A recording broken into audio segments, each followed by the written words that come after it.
My name is Wendy Smith. I'm with Scenic Consulting Group, and Eric Wilson from GeoDecisions and I appreciate the opportunity to be here today to share a little bit about how our team assisted the North Carolina Department of Transportation during Hurricane Florence and in the aftermath of the storm by utilizing a cloud-based program called Smartsheet. If you were in the previous session, you know a little bit about it. We coupled our efforts with GIS to coordinate a large group of people across the state, so a large geographic area, a large number of people through the event with the goal of quickly reopening roads after pipe washouts. So our task was specific to pipe washouts. So to boil it down, what we want to convey to you is how we stood up a new system. It was a new system to us in the department starting 3 days before the event, and share with you a little bit about how it worked and some of the good things that came from it. Find the button here.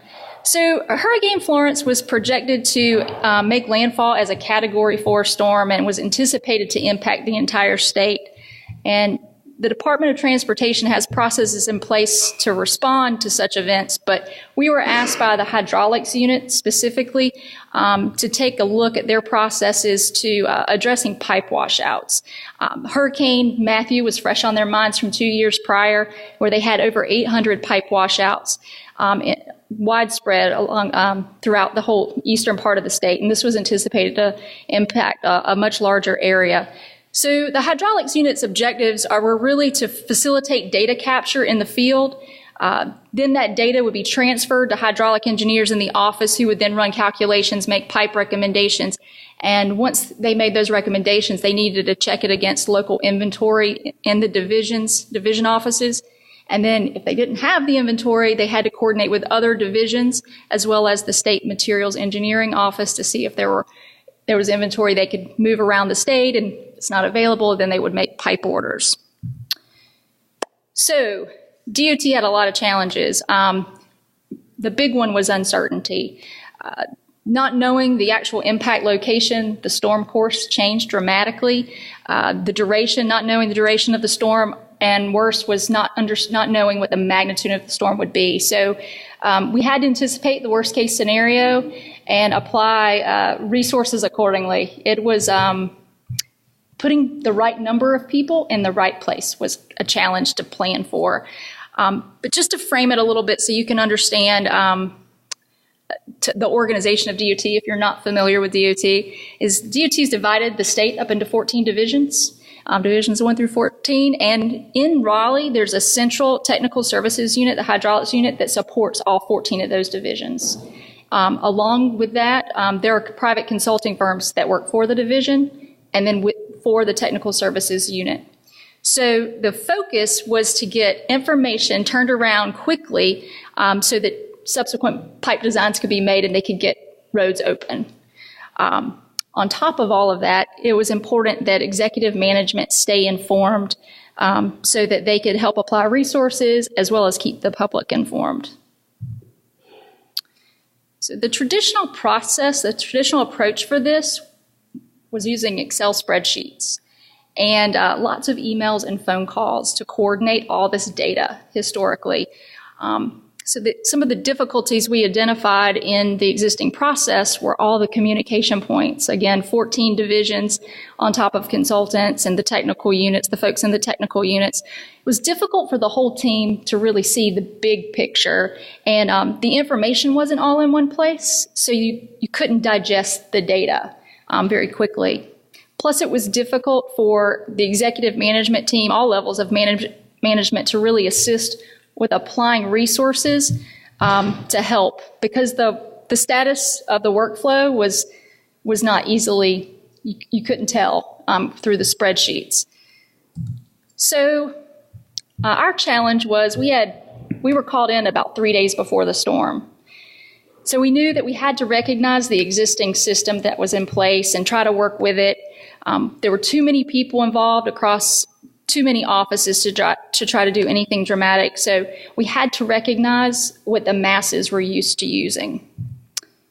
So what we decided to do was to use Smartsheet. Smartsheet is a cloud-based integrated spreadsheet system that looks and feels very much like Excel. but it has enhanced capabilities for workflow management and reporting. And this is what was lacking in the traditional process, was that reporting feature. So not only did the traditional method involve dozens of different spreadsheets, but they were on different servers, sometimes on folks' desktop, and even handwritten notes. So we felt like Smartsheet could help eliminate some of the redundant data entry, which traditionally added a lot of time to the workflow, and we needed to respond quickly. So, I mean, just if you think about the process, if you're not familiar, you have folks after the storm, you have folks in the field gathering data, field data, that then they go back to the office at the end of the day, visiting several sites. They enter the data into maybe their spreadsheet and then transfer that data to someone else that's going to do the pipe recommendation, who probably cuts and pastes it. So we felt like Smartsheet would eliminate some of that redundant data entry, and also would provide, help ensure better data quality. And it's all in real time. And the real time was a big plus, because if we could get the data in real time, then we could provide reporting in real time. So once we decided on Smartsheet, we had to implement this system. And again, the challenge was making a slight change. It wasn't going to be dramatic, but we had to trust the system, because we were going to go this way, and there were a lot of people involved. I look back after the fact, as I was preparing for this today, there were over 260 collaborators using the Smartsheet system that we'd set up. And so we had 3 days to prepare. Once we decided on Smartsheet, we had to stand it up. But one of the benefits to Smartsheet is that, and I'm beginning to sound like a salesperson, they are not paying me, but one of the benefits is one person could do all this. So I was able to set up a workspace, organize the workflow, connect the collaborators, set up alerts and outline reports, the dashboard, and instead of dispersing sheets, we published links through email. And so folks were able to access this via the web and get the data in. And everyone already knew their roles, so the rollout was relatively seamless, and it was very intuitive. I confirmed that through further surveys after the fact. Anyway, they were being nice to me. But so the system was in place, the storm came, and it rained a lot. 9 of 14 DOT divisions were impacted, which was over half the state. There were 476 pipes washed out that needed pipe recommendations. As soon as the rain stopped, field inspectors went out and started collecting data, and it continued through November. So data capture began. That data came in. The hydro engineers were alerted as soon as the data hit the sheet, and they started developing their pipe recommendations. Once those pipe recommendations went in, it fed reports and dashboards. So this is just to give you a glimpse so you can understand what I'm talking about of each major component. So this is what the sheet looks like. Looks just like Excel. We designed a sheet with all possible fields of data that users needed to complete the task involved for assessing, analyzing, designing, and replacing a washed out pipe. So it was one enormous spreadsheet if you look at it. But it was a big deal because no one really needed to interact with that sheet. It was just really a repository for the data. The way they interacted was through web forms. So folks in the field would have a link to a web form. They'd get to a pipe, they could pull it up on their smartphone or on their tablet, and they could enter data into the form. So there was limited interaction with the sheet itself, which provided some data quality control as well. Plus, it was a lot easier to input using the form because we could have drop-down menus and so forth much quicker than on a spreadsheet. As the admin, I was able to set up alerts so that when new data came in from the field, the hydro engineers, they would get an alert. As soon as that someone submitted a form in the field, an alert would come in to the hydro engineer, and then they could focus on that pipe recommendation and turn them around. And they were being turned around within the day, typically, depending on what time they came in. Once they entered their recommendation, that data auto-populated a report that looks a lot like a spreadsheet, this here. But that was viewed by division engineers as well as state materials engineering office and all levels of management to make decisions. And the cool thing is if they didn't want it in this form, they could print it in PDF right out of Smartsheet, or they could export it into Excel, something maybe they were more familiar with, and put it with other data. So in addition to the reports, selected data fed a dashboard. And this is just a piece of the dashboard, but it gives you an idea of how the data could be visualized. We had pipe counts. You see it's at 476 because that was the last number, but it was being fed in real time. Every time there was a new web form submitted in the field, the number would change. And the graphs and charts would show us where the pipe recommendations were needed, and it would give us the status of the recommendation. Also within the dashboard, we had embedded interactive reports for various people to be able to access quickly. So there were a lot of other really useful functions and cool tools within Smartsheet that we used. Attachments was one of them. Within the web form, you could easily design it. It was really simple and intuitive to include an attachments field. So folks in the field, if they felt like they needed to include some photographs or a copy of their field notes, they could submit that right through the form, and it would attach to the row in the sheet so that the engineer back in the office would have all the data they needed to make the pipe recommendation. I mentioned the alerts. There's also the activity log. So if the engineer in the office, once he was alerted information was in the sheet and he's looking and maybe the data isn't clear enough, maybe he needs more information, he could look in the activity log and know who to contact. You could see who put the data in through the form. He could reach out to them and get clarity on the issue.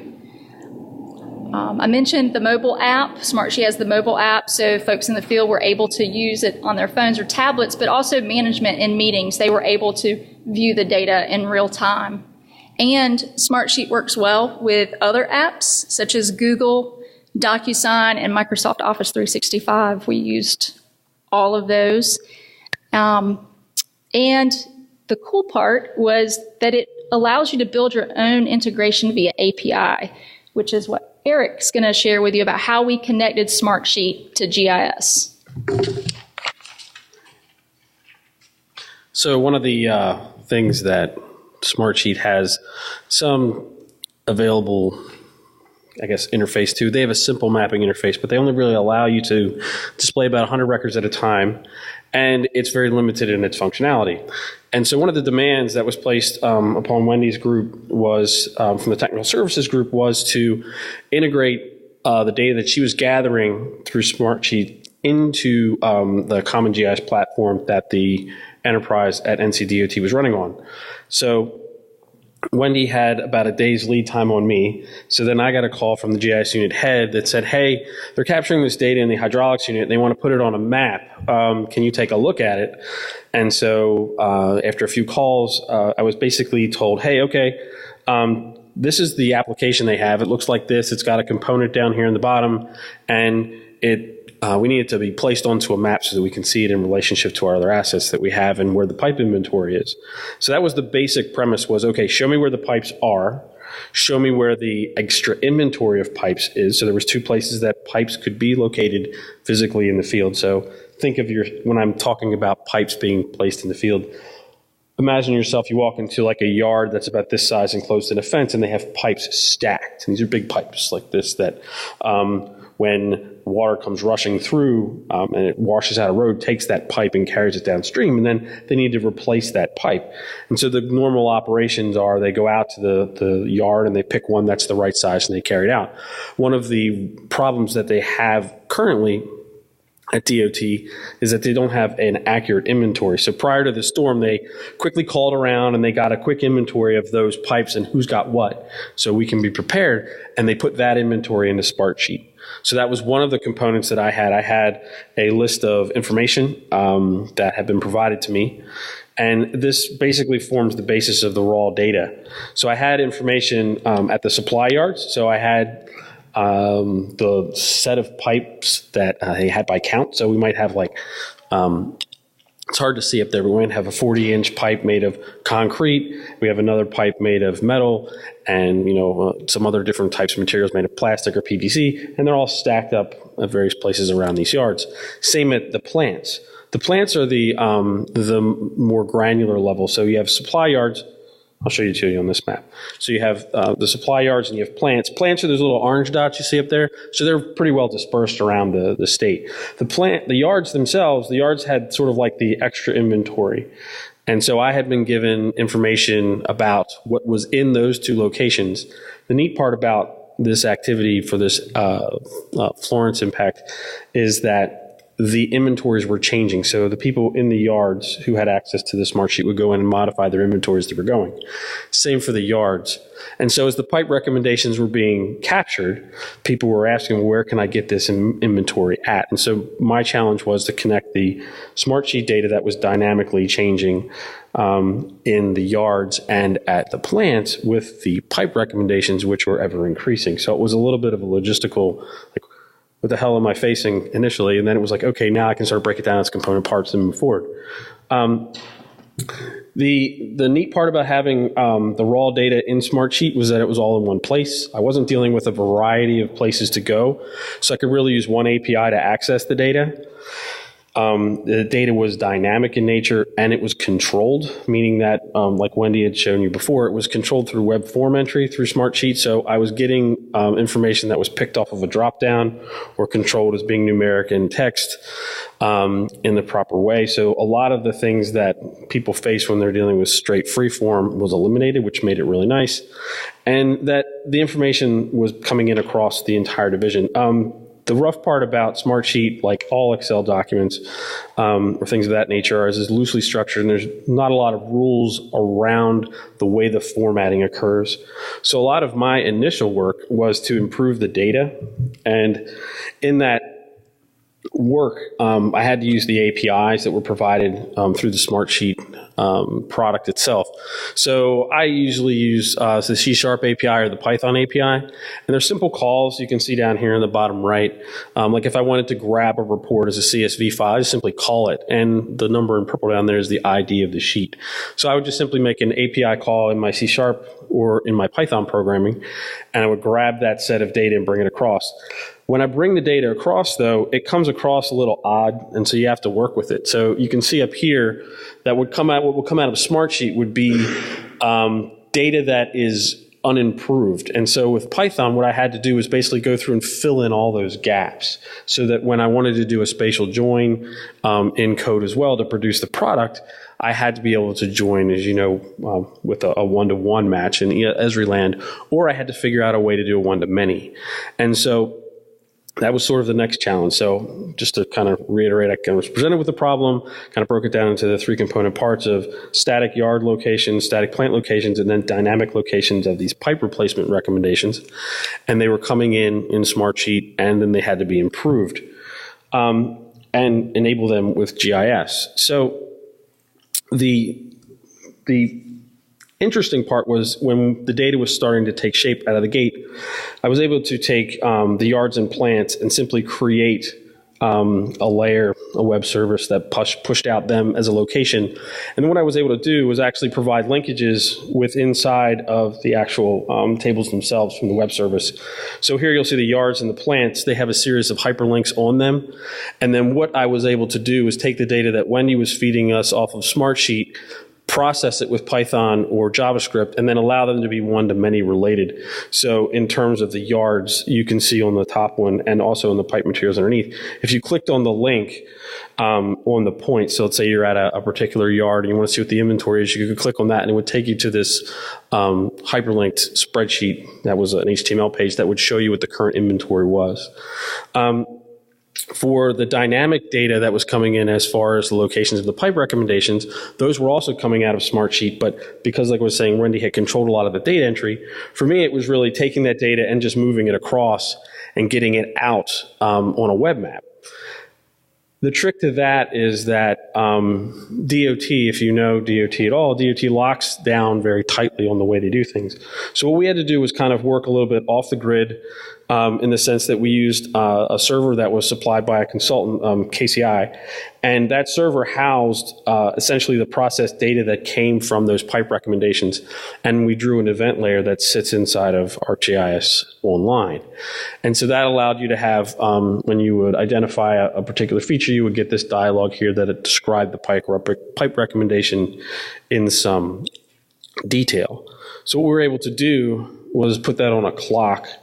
And so every 10 minutes, this application would wake up, it would run some Python first, and that Python would go to Smartsheet and would grab the data and format it for the yards and for the plants so that your one-to-many relationship between what the inventory was at that place was updated. And then it would then execute a C# application, which would go out and then process the data that came from the Smartsheet for the pipe recommendations and move that into a table that was published through ArcGIS Online. And then we would end up with our map pushed out. So what that allowed us to do was to make some improved decision-making based on spatial awareness. The application that I cannot show you today, because I'm not live to the internet, was kind of cool, is that when a particular pipe recommendation was made, what you could do is you could click on the map where the recommendation was made, and then it would be able to call dynamically to the nearest place where that pipe was stored in the inventory or in the yard that was at. And so we were able to do that on the fly. And like Wendy said, we had to put this together in a relatively short period of turnaround. So it was, I would say, probably a day and a half till we had like a working setup where we had connected to Smartsheet, pulled the data in, pushed it all the way through to ArcGIS Online, and it was updating regularly. And then she and I would go back regularly on the phone saying, hey, this isn't updated, this is not updating, that's a little weird. And then what happened after that, which was really cool, is there was a demand on us as a group to say, hey, help us prioritize these even farther. And that was with AADT. And I don't have an example of that here, but it's easy to describe in that the DOT has all of its center lines have essentially a level of use, the amount of traffic that travels on it every day. And by taking the pipe recommendation when they occur and placing it on the nearest proximity to the nearest roadway, you would end up being able to say, okay, this is a pipe that's on a very, very heavily used road. Where's the nearest place that has that pipe of that size and that material if we're going to do a direct replacement? And what that also allowed you to do is take that information and give it to an engineer who said, okay, this is actually a pipe that we were looking to replace anyway and actually upsize it to improve the drainage. So we're actually going to try this pipe, so they could use that same application to kind of select, okay, I actually want to use this pipe size in difference to that one. And then you could actually improve the design and improve the actual efficiency of the drainage area, all sort of like under the gun of having data free flowing in through the system. So that's sort of how it made its way all the way through to GIS. And I think that brings us to the end of the presentation. And that's my contact information and Wendy's. And does anybody have any questions? Okay. Hey.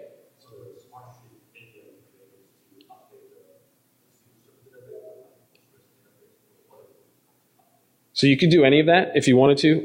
The Smartsheet API calls that we made, we simply pushed them to a straight CSV table because within the DOT confines, we could not push something to a SQL Server database and then have it pushed to a service. So they were so locked down and so restricted that we had to kind of say, okay, well, what are our options? And so we could either use Amazon Web Services and use some sort of bucket to hold the data, or we could have pushed it to just an external facing service and just read it. And that's what we chose because that was easiest. So an external facing location. So we just literally took the file every 10 minutes and wrote it to a server location that was exposed. And then we had basically built that layer in ArcGIS Online as an event layer. And it just updated and churned away. Any other questions? Okay. Well, thank you. Appreciate it.